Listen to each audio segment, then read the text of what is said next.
The third volume, that is the history of propaganda, is huge. Because I don't know exactly where to leave a bookmark and move on to another one, and how that's going to change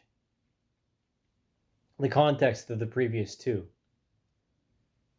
Now, the first one has to do with suicidal behaviors, psychopathy, female legal manipulation, feminism, and let's call it the post-third wave feminism and intersectional Marxist bullshit that has permeated every single facet of North American culture, and to a lot of respects, even European and Asian cultures. Now, I hold in my hand here, this is the disclosure from my legal case. And the punishment for this, this is me versus Regina.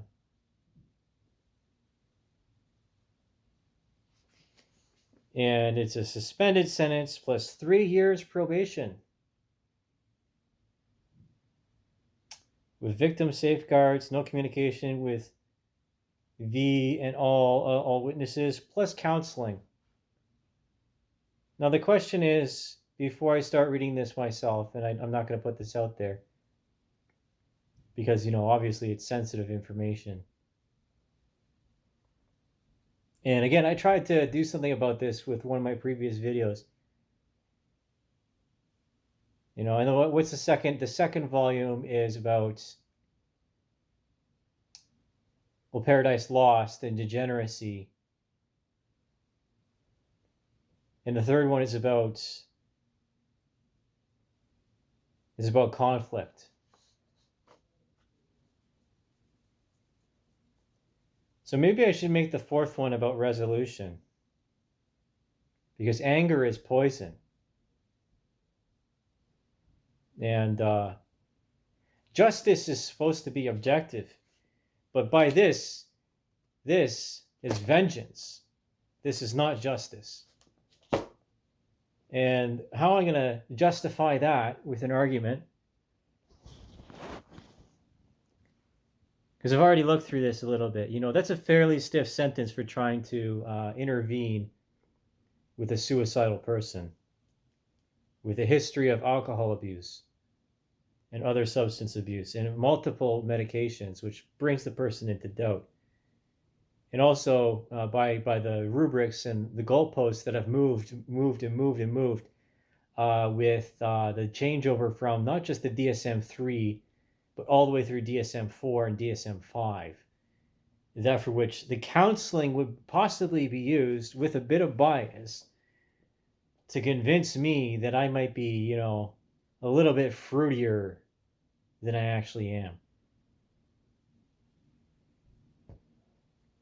I'm going to take from my first year political science textbook here. Because again, the first, the thesis statement had to do with the freed slave, Oisland Aquino, psychology of human relations, and Communist Manifesto. Because that's where it goes. Now, let me read from this, because I've touched on this more than once. Because we have, look at this. You see that? Critical concepts. I'm going to read an excerpt from here. Defining elitism. At the same time that the pluralist school was advancing its celebration of democratic pluralism, their approach found powerful critics both inside and outside the United States. E.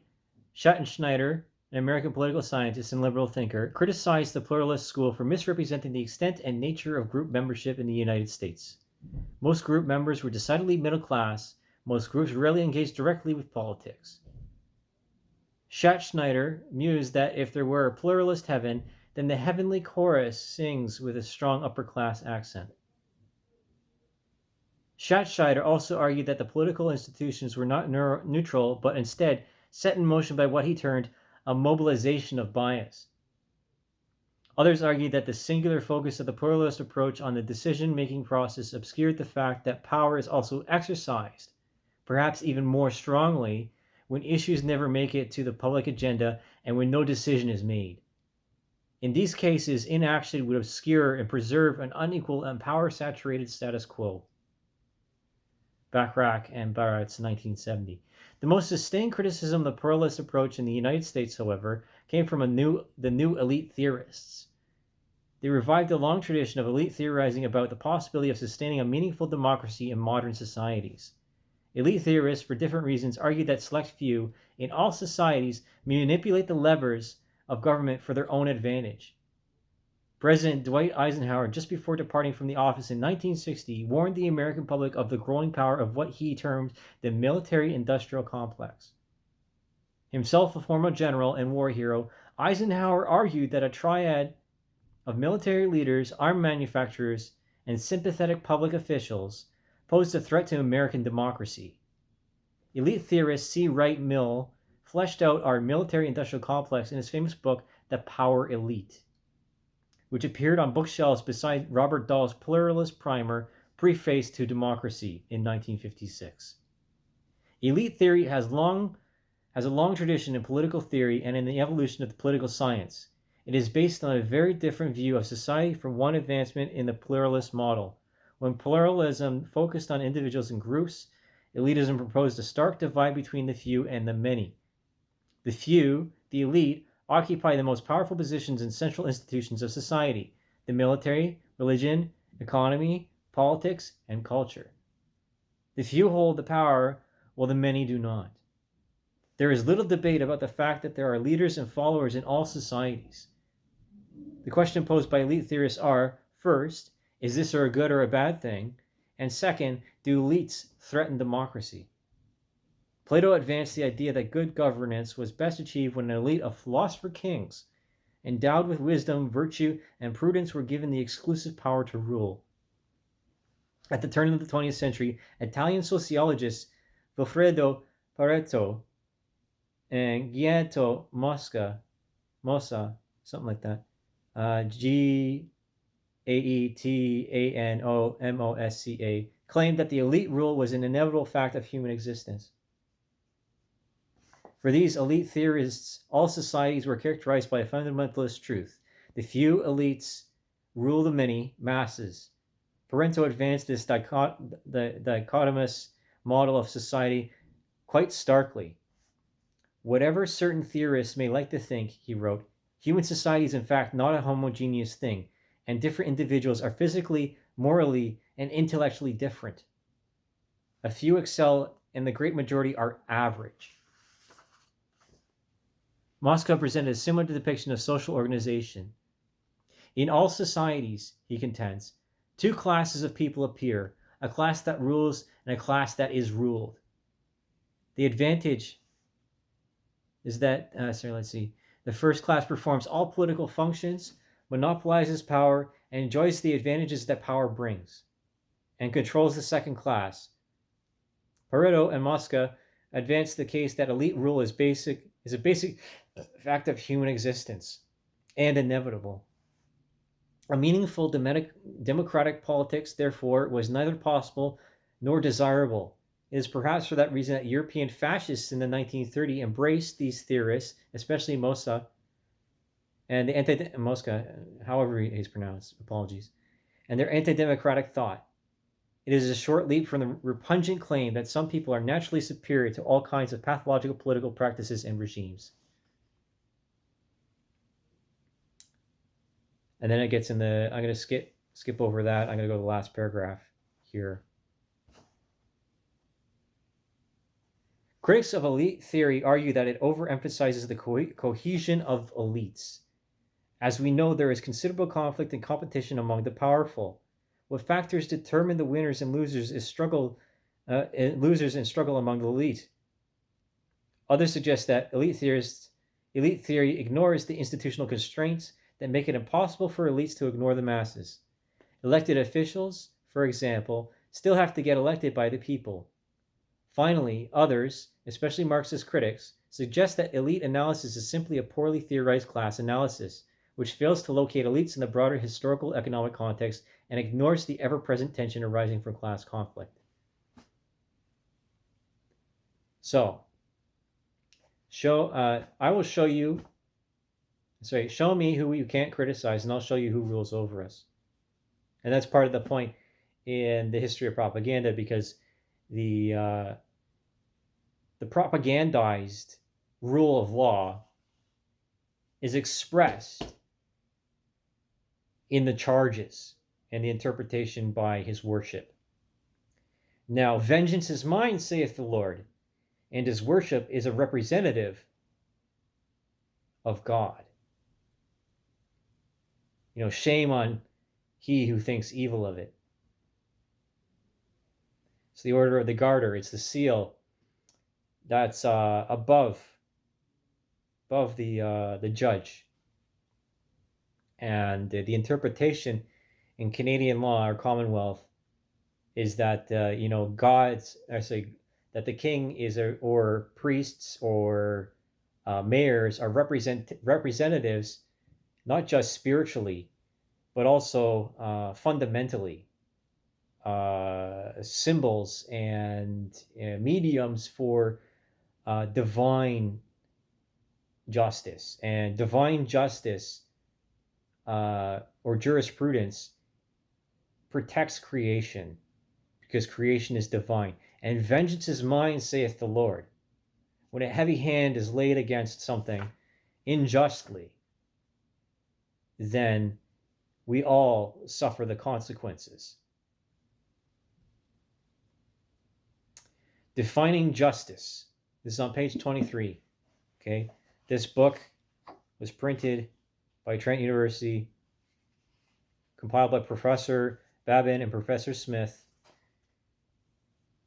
in 2005. So I would say right around the time that liberalism, it's actually here, part one, the politics of ideas.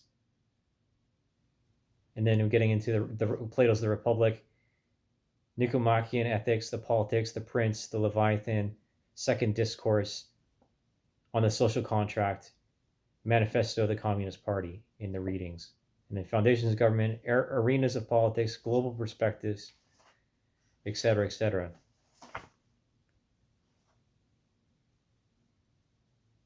So in the intro, the history of Western political thought is a long and interesting struggle over the meanings and definition of justice.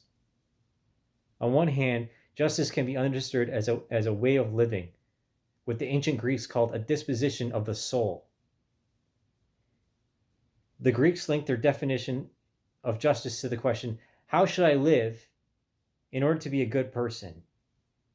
For the Greeks, the question of how ought I to live was inseparable from the question, what might be just, be a just form of political life, or how ought we to live? How are we ought to live? How does harassment arise from a frequency and a perceived threat?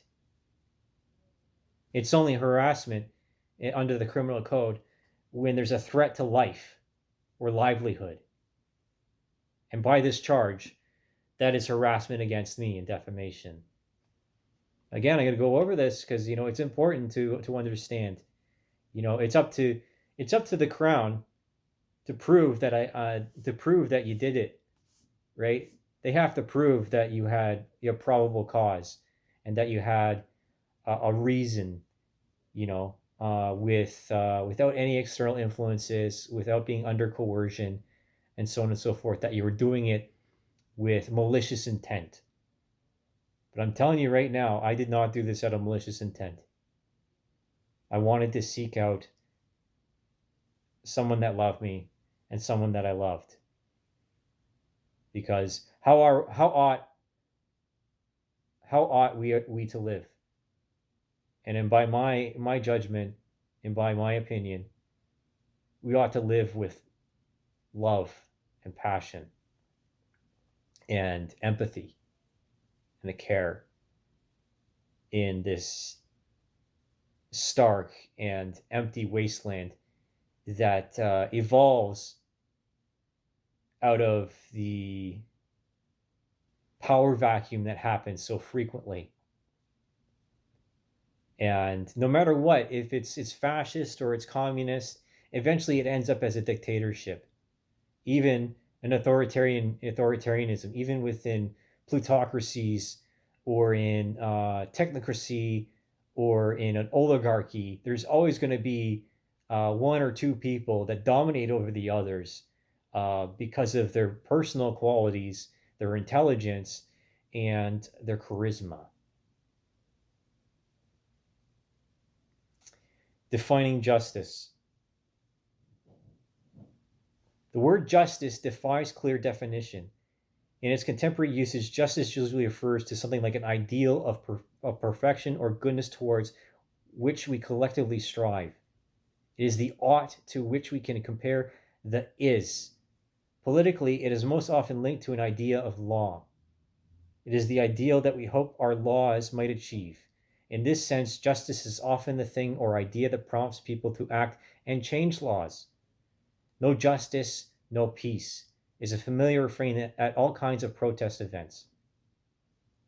And another one I would say, from a soldier's point of view,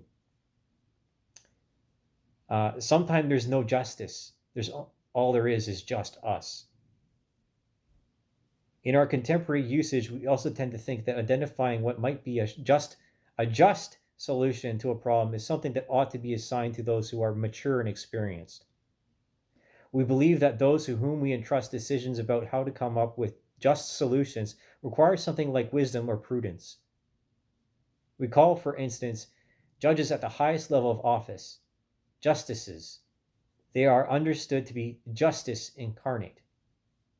Well, there's an important contemporary debate in Canada about whether or not the court have a place in making decisions about politics.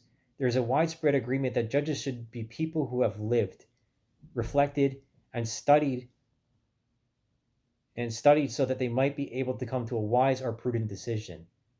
This is because we understand that delivering justice, making ideals deliver on their promises, is understood to be a work best left to people with a certain kind of expertise.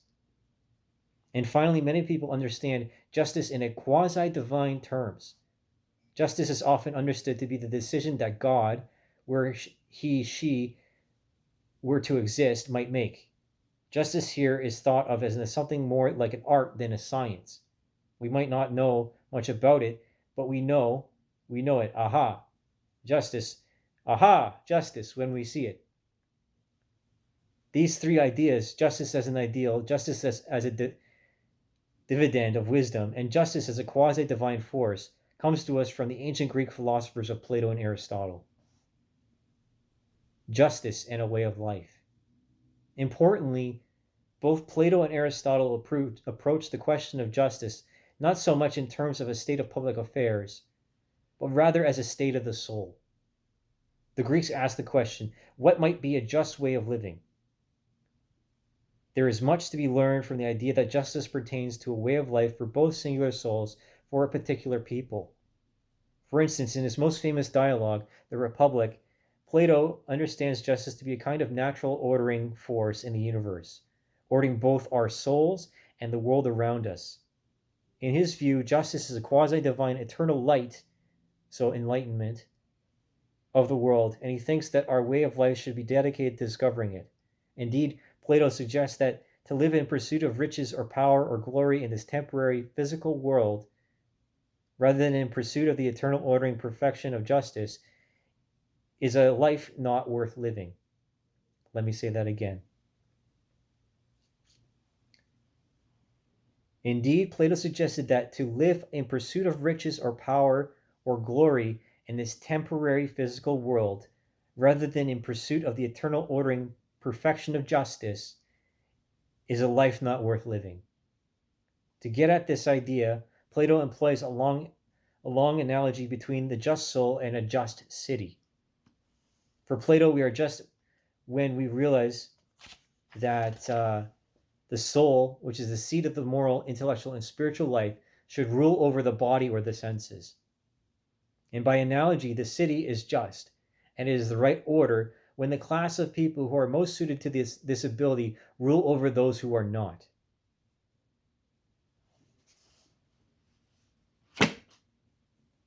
Case closed. Some people in society, by means of biology and by means of genealogy, intelligence, adeptness, talent, character, are more important to society than others and are of higher value and should never see a prison cell or any kind of sentencing. That may not be fair to some people, but as I said before, if you're not in service to something, then you're or you're not serving someone, then you're in servitude to someone, or you're servicing someone or something. Those definitions mean if you're not serving with a willing spiritual heart, because again, the foundation, again, with the George Cross, the Order of the Garter, within Commonwealth society, is based out of Christianity. And what does Christianity state? One of the things that Jesus says, may ye without sin cast the first stone. You show me how I'm guilty, and I'll tell you how you're wrong, because I have done nothing wrong.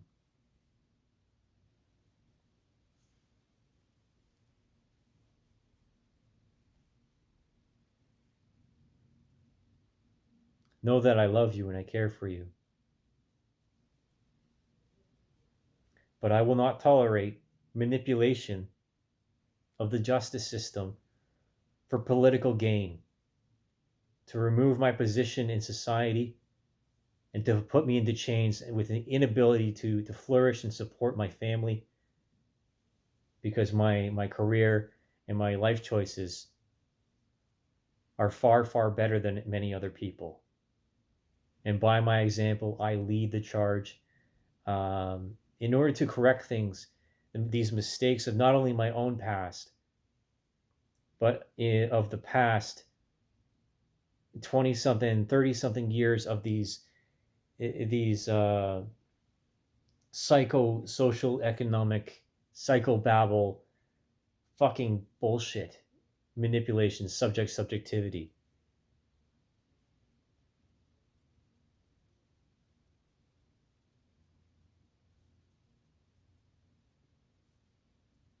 This is what I feel, this is what I think, and this I say in my defense. And I'm completely justified in my anger.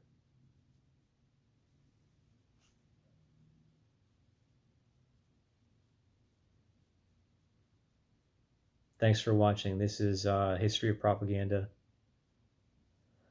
What am I going to call this one?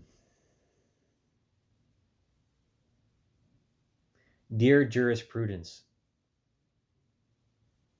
I think that's a good title. We'll see you next time.